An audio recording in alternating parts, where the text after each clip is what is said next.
I took the job with Rocky Mountain Search and Rescue because I needed the money and because my brother died on Storm King Peak 3 years ago.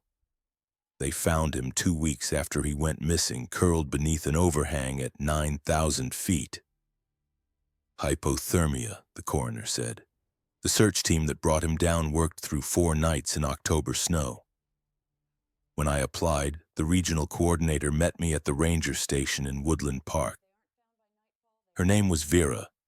She had gray hair pulled tight and hands that looked like they'd spent decades gripping rope. She didn't ask about my brother directly, but she knew. Everyone in the network knew. "Night operations only," she said.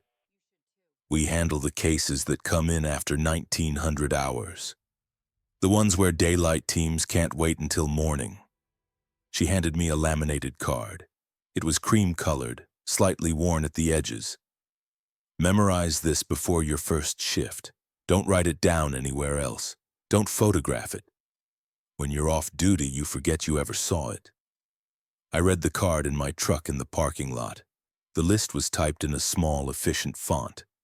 1. Accept dispatch calls only between 1900 and 2100 hours. After 2100 hours, radio silence unless you have already deployed. 2. Before entering the field, verify head count at the staging area. Count each team member twice. If the count changes between verifications, abort deployment and return all personnel to the station. 3.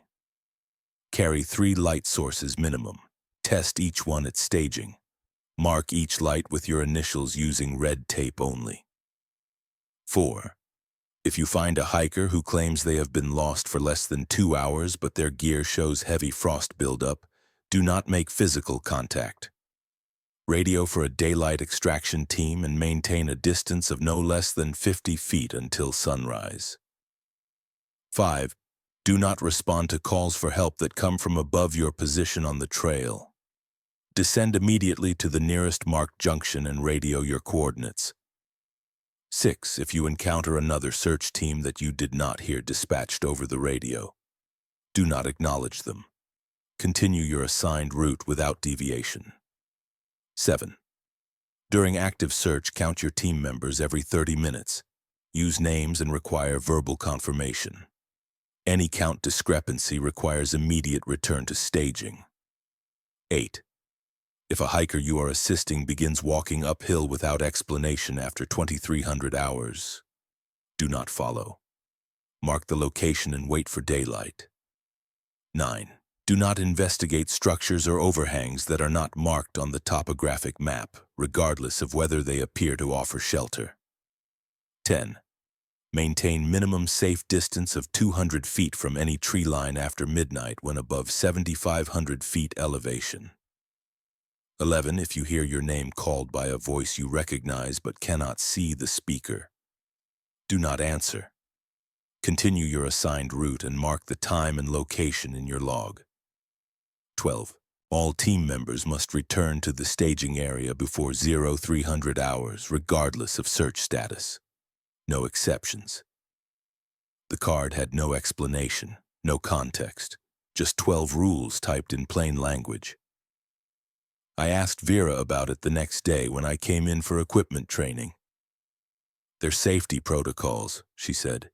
She was showing me how to pack the medical kit, laying each item in a specific order. "Developed over 40 years of night operations in this range.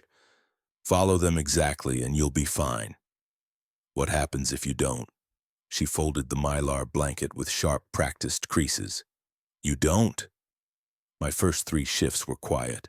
I deployed twice, both times for day hikers who'd misjudged sunset and gotten turned around on the lower trails. We found them within 90 minutes each time, cold and embarrassed but unharmed. The rules seemed excessive, almost paranoid. I counted my team religiously. I tested my lights. I stayed away from the tree line. Nothing happened. The 4th shift was different. Dispatch came through at 2000 hours and 40 minutes. Male hiker, age 32, separated from his group on the north face of Mount Manitou. Last radio contact at 1800 hours. Temperature dropping fast, predicted low of 19 degrees. There were 5 of us, me, Vera, a paramedic named Chen, and 2 volunteers, Marcus and Joel. We counted off at staging. I counted again, 5. We loaded into 2 trucks and drove the service road up to the Manitou trailhead.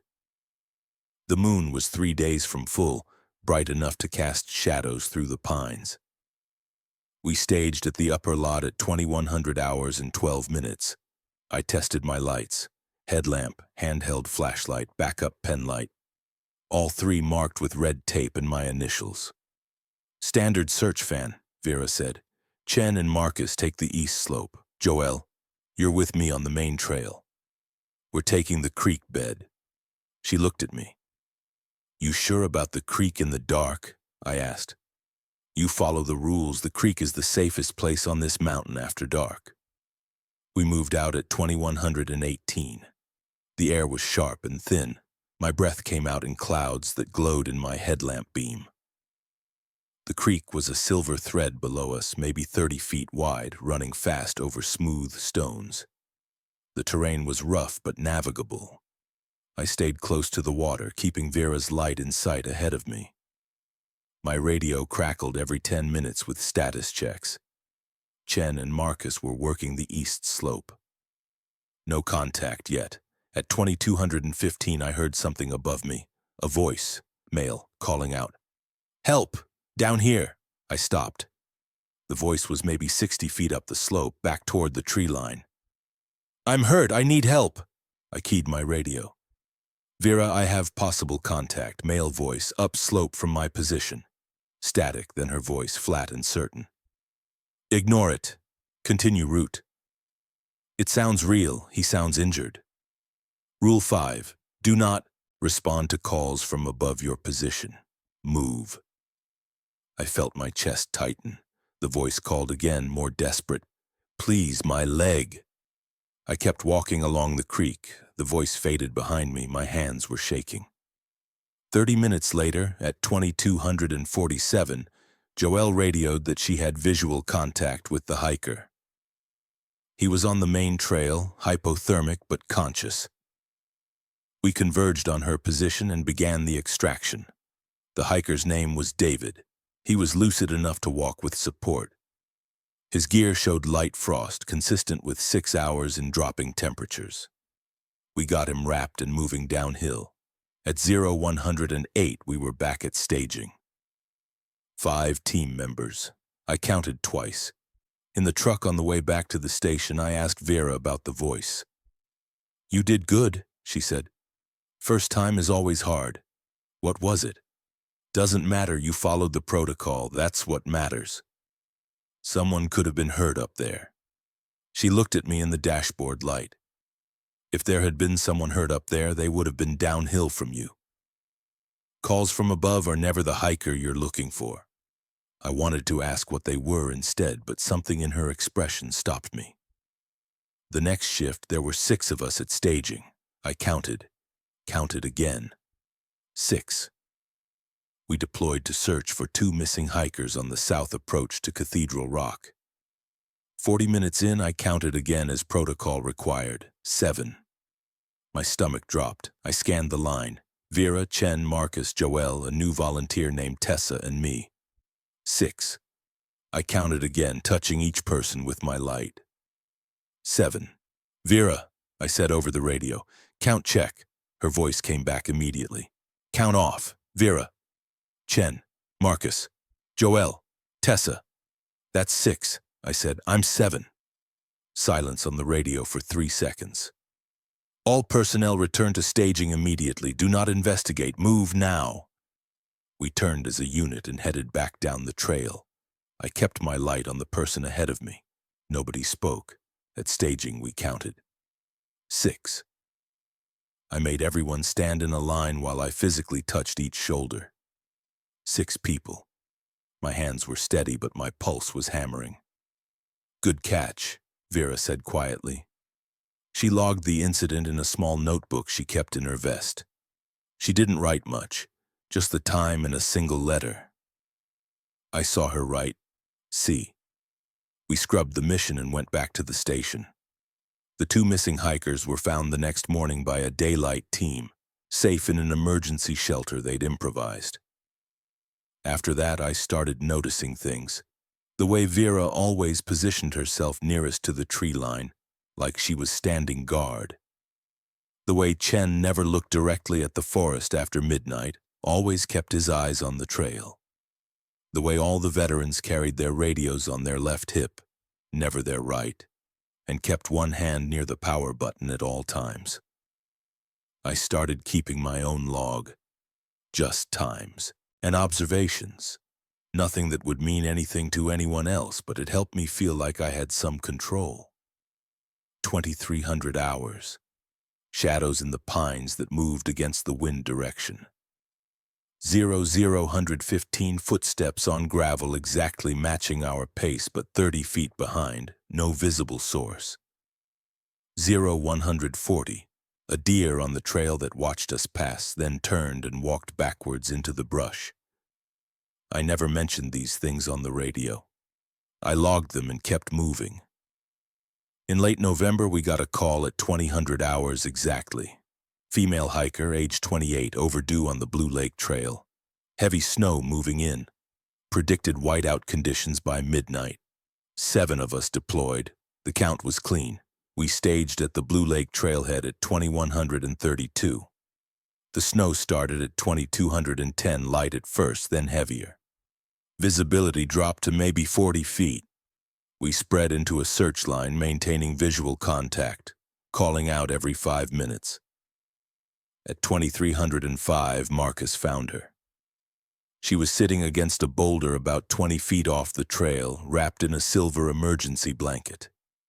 Her headlamp was on, pointed at the ground. She looked up when we approached. "Thank God," she said. "I've been waiting here for 6 hours." I checked my watch. If she'd been there for 6 hours, she would have been sitting down since 1,700 hours, well before dark.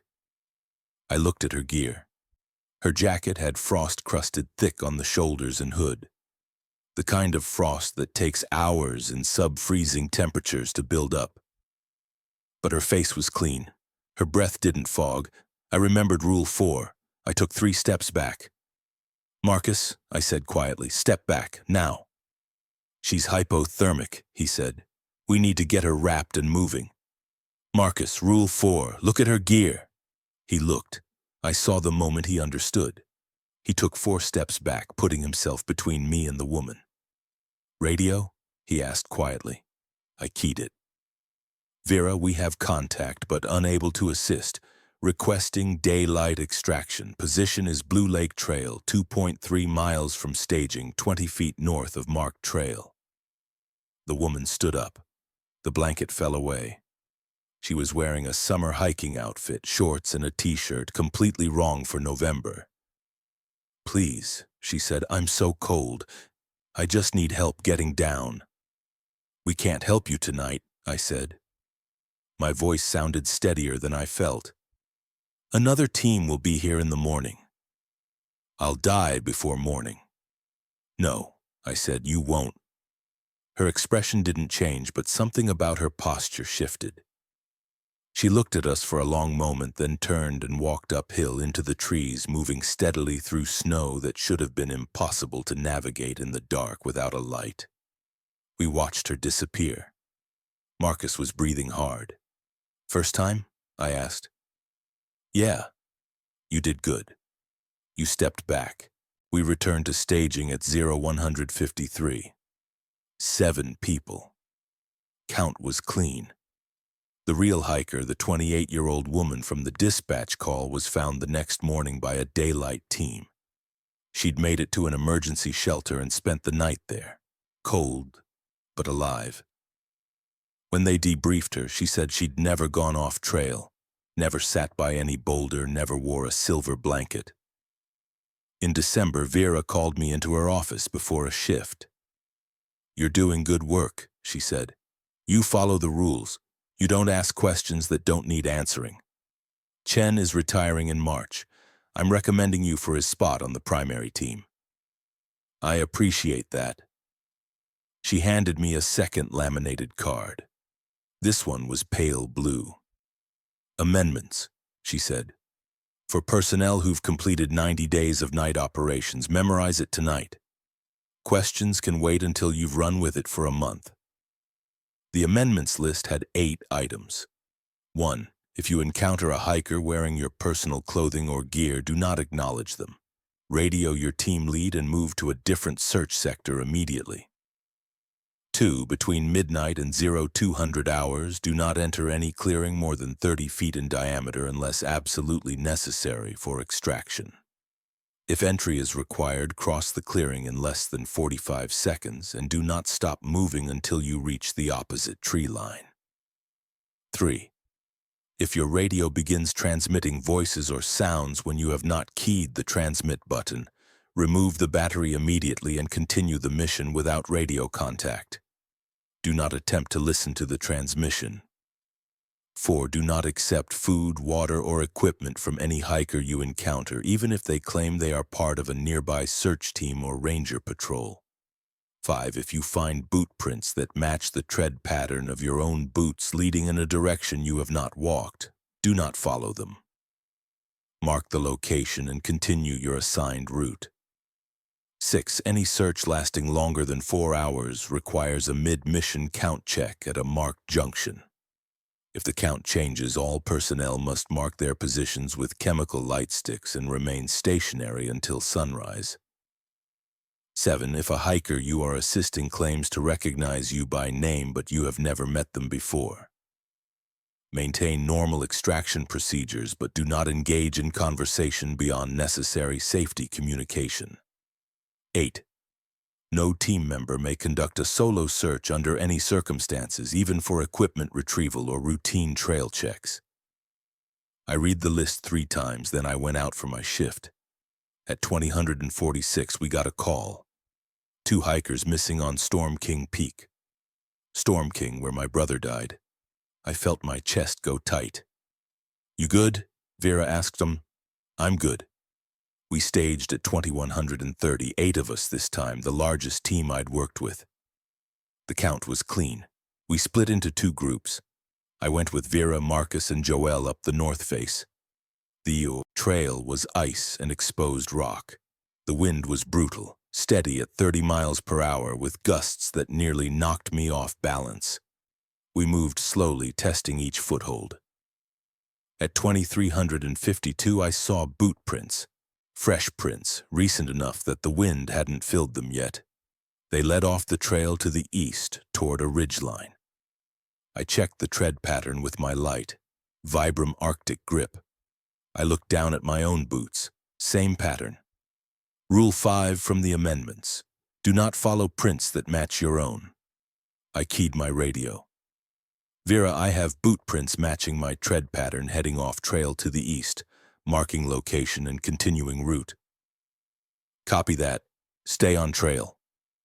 The prints paralleled us for maybe 200 feet, then turned uphill and disappeared into the rocks. We found the hikers at 0038, a couple in their 40s, experienced climbers, coherent and properly equipped. They'd gotten turned around in the wind and taken shelter behind a rock formation. Clean extraction. We brought them down without incident. Back at staging, I counted. 8 people. I counted again. 8. As we were packing the trucks, Marcus came over to me. "I saw them too," he said quietly. "Saw what?" "Prints matching mine, 1/4 mile back, leading into the timber." I looked at him. "You didn't follow them." "Hell no, but I looked. I looked as far as I could with my light." He paused. "They went about 40 feet into the trees, then they just stopped. Not like someone turned around, like someone just stopped walking mid-step. Both feet planted, and then nothing." "Okay. You ever wonder what happens if you break the rules?" "Every day." "But you've never broken one." "No, me neither." He looked at the dark mountains above us. "I don't think I want to find out." We didn't talk about it again. January brought deep cold and short days. The dispatch calls came more frequently. Day hikers misjudging sunset, unprepared tourists, locals who thought they knew the trails well enough to skip precautions. At 2020 on the 14th, we deployed for a missing teenager. Male, age 17, separated from a youth group on the lower Pikes Peak Trail. 9 of us this time. The count was clean. We fanned out across 3 parallel trails. I was with Tessa and a new volunteer named Paul. At 2338, Paul's radio started transmitting. We all heard it, static, then voices, multiple voices overlapping, some close, some distant. None of them were any of us. Paul looked at his radio in confusion. I'm not keying the button. Amendment 3, I said, battery out now. But we need battery out now. He removed the battery. The transmission cut off. In the sudden silence, I could hear wind in the pines and my own heartbeat. We continue without your radio, I told him. Stay between Tessa and me. Do not separate. Do not respond to anything you hear. We found the teenager at 0055. He was on the main trail, hypothermic but walking, trying to make his way down. Clean extraction. Paul kept his radio dead until we were back at staging. Vera logged the incident. I saw her write, R. It's getting more active, Marcus said in the truck. We were headed back to the station through pre-dawn darkness. Always does in deep winter, Vera said. Something about the cold. Maybe it's easier when things are slower. Easier for what? She didn't answer. In February, they added 3 new rules to the list. Vera called them emergency protocols. She handed me a 3rd card, this one marked with a red stripe along the top. These are for crisis situations only, she said. Equipment failure, weather, injury, when normal procedures aren't sufficient. The protocols were short and absolute. 1. In the event of total light failure, all 3 light sources, team members must join hands and descend as a linked group with the team lead calling out each step. Do not stop. Do not separate. Do not respond to external sounds until reaching a marked trailhead. 2. If a team member becomes injured or incapacitated after midnight and cannot be moved, one team member must remain with them while all others descend immediately. The remaining team member must maintain radio contact every 15 minutes until sunrise. If radio contact breaks for more than 30 minutes, do not return. Wait for daylight recovery. 3. If weather forces a shelter-in-place scenario, all team members must remain within a structure or under verified natural cover marked on topographic maps. Do not accept shelter in any structure that is not marked on your map, even if it appears to offer better protection. I never wanted to use these protocols. The fact that they existed at all told me that someone at some point had needed them badly enough to write them down. On February 23rd, we got a call at 1955. Male hiker, age 41, overdue on the Bar Trail. Heavy snow forecast. Blizzard warning in effect from 2200 hours. We staged at 2115, 10 of us. The count was clean. The snow started early at 2143. By 2200 hours, it was a full whiteout. Visibility dropped to less than 20 feet. We moved in a tight line, each person maintaining physical contact with the person ahead. At 2318, Chen's light went out. Back up, Vera called. Chen switched to his handheld. It flickered once and died. Pen light. He tried his pen light. Nothing. Emergency Protocol 1, Vera said. Everyone link hands. Chen, you're center. I'm taking point. We formed a chain. I was between Marcus and Joel. Chen was 3 people ahead of me. Vera led, calling out each obstacle. Route. Step over. Rock left side. Bear right. Ice patch. Careful steps. We moved like that for 40 minutes. The snow was so thick I couldn't see my own boots. I focused on keeping my grip on Marcus's glove and listening to Vera's voice. At 0004, I heard a voice behind us, clear as day, cutting through the wind. Wait, I'm here, please wait. I felt Joelle's hand tighten on mine. Ignore it, Vera called from the front. Keep moving. Please, I'm right behind you. It was a man's voice. It sounded desperate, real, close enough to touch. Joelle started to turn. I pulled her hand forward.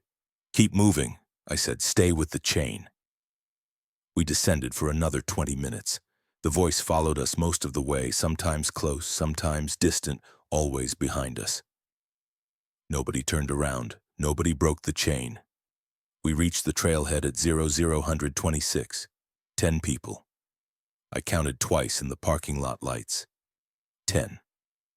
Chen's lights worked fine when he tested them in the truck. All three. Perfect function.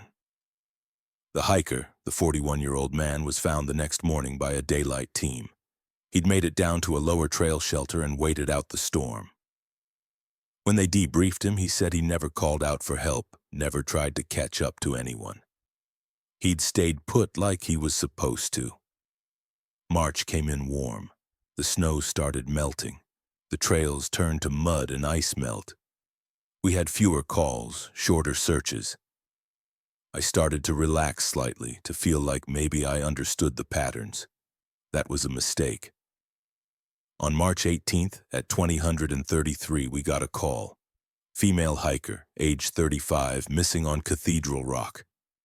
Last contact at 1800 hours. 8 of us deployed. Clean count at staging. We split into 2 groups. I went with Vera and Marcus up the east approach. At 2345, I saw someone on the trail ahead, a woman standing still, facing away from us. She was wearing a bright yellow jacket, the kind that shows up on thermal imaging. Contact, I radioed. Female, approximately 40 yards ahead. We approached carefully. Standard protocol. Identify ourselves, assess condition, begin extraction if needed. Rocky Mountain Search and Rescue, Vera called out. Ma'am, are you the person we're looking for? The woman didn't respond, didn't move. We got within 20 feet. I could see her clearly in my headlamp. Yellow jacket, dark pants, boots. She was standing perfectly still, hands at her sides. Ma'am, Vera said again. The woman turned around. I'm not going to describe what we saw. There are some things that don't need to be written down. What I'll say is this. She had a face, she had features, but they were wrong in a way that made my brain refuse to process the information. Wrong enough that I took 3 steps back purely on instinct. The woman smiled. I've been waiting, she said. My name is Jennifer. Her voice was perfectly normal, pleasant even, like we'd met her on the street in broad daylight. Vera's hand moved to her radio, then stopped. She'd been reaching for it before the woman spoke. Now she lowered her hand slowly. We're not your team, Vera said quietly. You should wait here. But I'm so cold, the woman said. I need help getting down. We can't help you. Rule 4? The woman asked. The smile didn't change. I know you have rules. Everyone knows you have rules. None of us moved. The woman took a step toward us. What happens if you break one? Do you know? Have you ever wondered? Stay where you are, Vera said. Her voice was absolutely level, empty of everything except calm authority. My name is Jennifer, the woman said again. Jennifer Marks. I live in Boulder. I have a son named Ethan. I work at the library. These are all true facts. You can verify them. We're leaving now, Vera said. We backed away, keeping our lights on her, maintaining our spacing. The woman watched us go. She didn't follow. She just stood there in her yellow jacket, smiling until we turned a corner and she disappeared from sight. We continued the search. We found the real hiker, the 35-year-old woman at 0116. Her name was Sarah. She was wearing a blue jacket. She twisted her ankle and couldn't walk out. Clean extraction. Back at staging, I counted 8 people. The count was clean. In the truck, nobody spoke for the first 10 minutes. Then Marcus said, Did that actually happen? Yes, Vera said. The library thing, the sun, that was specific. It doesn't matter if it's true. Names and facts don't mean anything up there. How do you know? Because someone tested it once. Long time ago, they looked up the details. Everything checked out. Real person, real address, real son. She'd been missing for 3 weeks. They found her body 4 days later, 6 miles from where the search team had seen her standing. Jesus! The rules exist for a reason. We follow them because people learned the costs before we got here. We don't have to learn them again. I thought about that for a long time. In late March, Chen retired. I moved to the primary team. The work was the same, but somehow harder. More calls, longer searches, worse conditions. Or maybe I was just noticing more. On April 9th, my first solo team lead, we deployed for 2 missing hikers on Storm King Peak. I had 7 people. The count was clean. We found the hikers at 0048. College students, experienced, properly equipped, but they'd gotten turned around in high wind. Clean extraction. On the way down at 0153, I counted my team. 8 people. I stopped walking. Counted again. 8. Count check, I called over the radio. Everyone sound off. 7 voices came back. Plus mine. 8 total. I looked at the line. Everyone looked back at me. I couldn't see which one wasn't real. In my headlamp, in the dark, they all looked exactly like they should. Protocol 6, I said. My voice was steady. Mark positions with chemical lights. Remain stationary until sunrise. It's almost 0200, Marcus said. We're 30 minutes from staging. Protocol 6, mark positions now. We each pulled out chemical lights, activated them, and set them at our feet. 8 lights on the trail, spaced about 10 feet apart. The green glow made everyone's face look alien. I walked down the line slowly, looking at each person. Vera, Marcus, Joel, Tessa, Paul, and the 2 college students we'd rescued. 8 people. Everyone looked real. Everyone looked right. I need everyone to state their full name and where they're from, I said. They did. 8 names, 8 hometowns. The college students were confused but compliant. Everyone else understood. I checked their gear. 8 packs, all showing the right wear, the right equipment.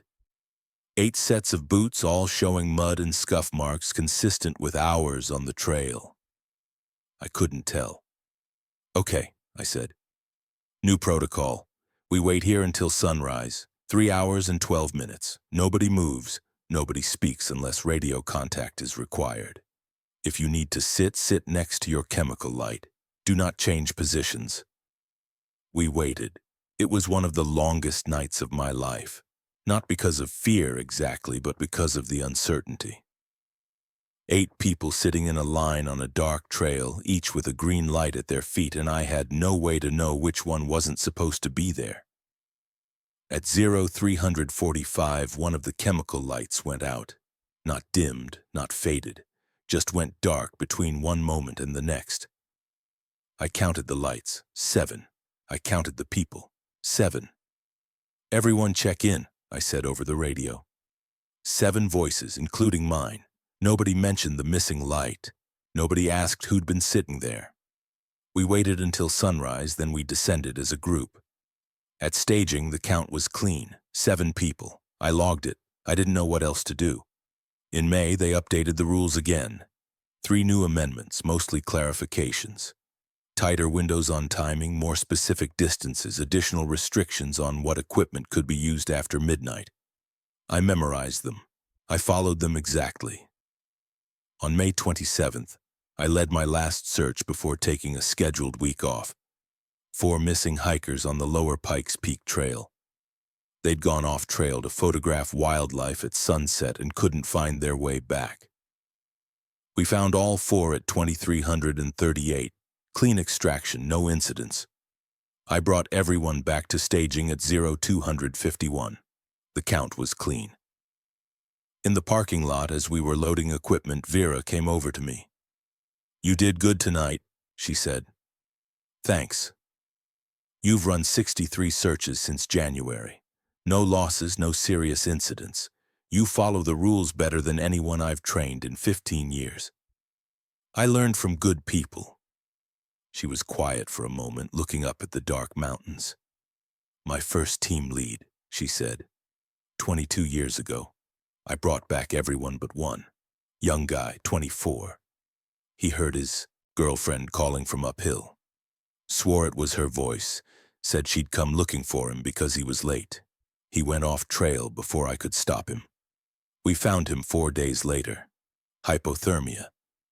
But he was smiling. That's what I remember. He looked peaceful. Happy. I didn't know what to say.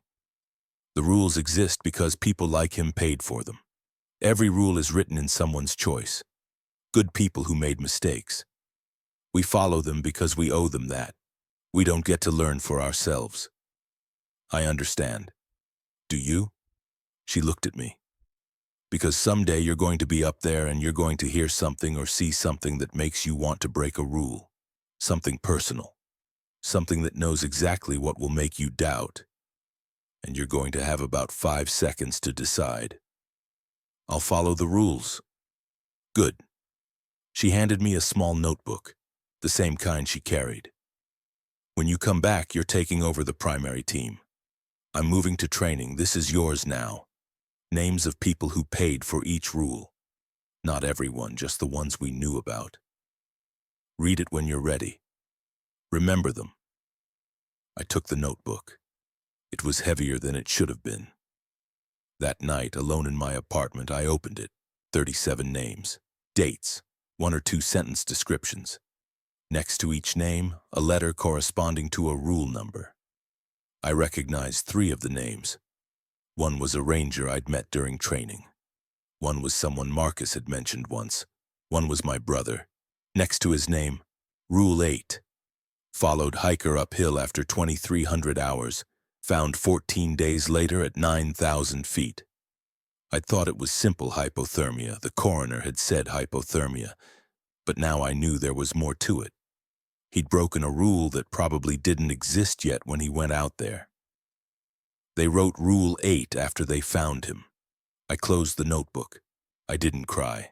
I just sat there with it on my lap, feeling the weight of 37 decisions, 37 moments when someone chose wrong. When I came back from my week off, I took over the primary team. I memorized every rule. I learned every protocol. I read the notebook cover to cover until I knew every name. Now when I deploy, I count my team twice. I test my lights.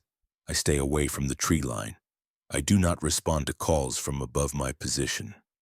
I do not follow the wrong boot prints. I do these things because 37 people learned what happens when you don't. Sometimes I hear voices I recognize. Sometimes I see things that don't match. Sometimes the count is wrong. I follow the rules. Last month, a new volunteer asked me why we have such strict protocols. I showed them the laminated card. I told them to memorize it. I didn't explain anything else. They'll learn if they stay. They'll learn by watching, by doing, by following the procedures until the procedures become automatic. They'll learn that the rules aren't paranoia, they're survival. And if they're lucky, they'll never learn why. Tonight I'm training 2 new team members. We stage at 2,100 hours. I'll count them twice. I'll test their lights. I'll make sure they understand that up in those mountains after dark, the most important thing they can do is exactly what they're told. Because the rules work. As long as you follow them, they work. And that's all anyone needs to know.